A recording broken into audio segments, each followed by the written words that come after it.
ప్రతి ఉదయం ఇంట్లో ఎవరు లేవకముందే చిన్న హనవి పరుగెత్తుకుంటూ గోశాలకు వెళ్లేది. అక్కడ ప్రకాశించే అమాయకపు కళ్లతో ఆమె ప్రియమైన దూడ గౌరి ఎదురుచూసేది. వారిద్దరి బంధం నిశ్శబ్దంగా ఉండేది, కాని మాటలకన్నా బలంగా ఉండేది. ఒక చలికాల రాత్రి పంట పొలాల దగ్గర ఒంటరిగా వణుకుతున్న గౌరిని హనవి కనుక్కుంది. చిన్న దూడను జాగ్రత్తగా ఎత్తకొని ఇంటికి తీసుకెళ్ళింది. మృదువిగా నేను నిన్ను కాపాడుతా అని చాటుమాటగా చెప్పింది. ఆ క్షణం నుంచే గౌరీ ఆమెను పూర్తిగా నమ్మింది. రోజులు ఋతువులుగా మారాయి. హనవి మరియు గౌరీ కలిసి పెరుగుతూ వచ్చారు.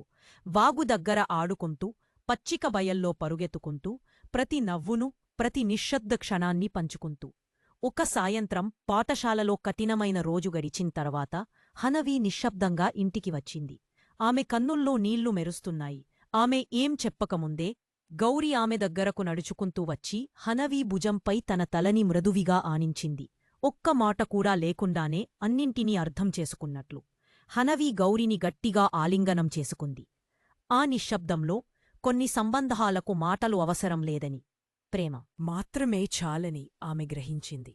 అలా అనిశ్శబ్దమైన ఆకాశం కింద ఒక అమ్మాయి మరియు ఆమె దూడమాటల కన్నా లోతైన బంధాన్ని పంచుకున్నారు. ప్రేమతో మాత్రమే రాసిన బంధం శాశ్వతంగా నిలిచిపోయింది.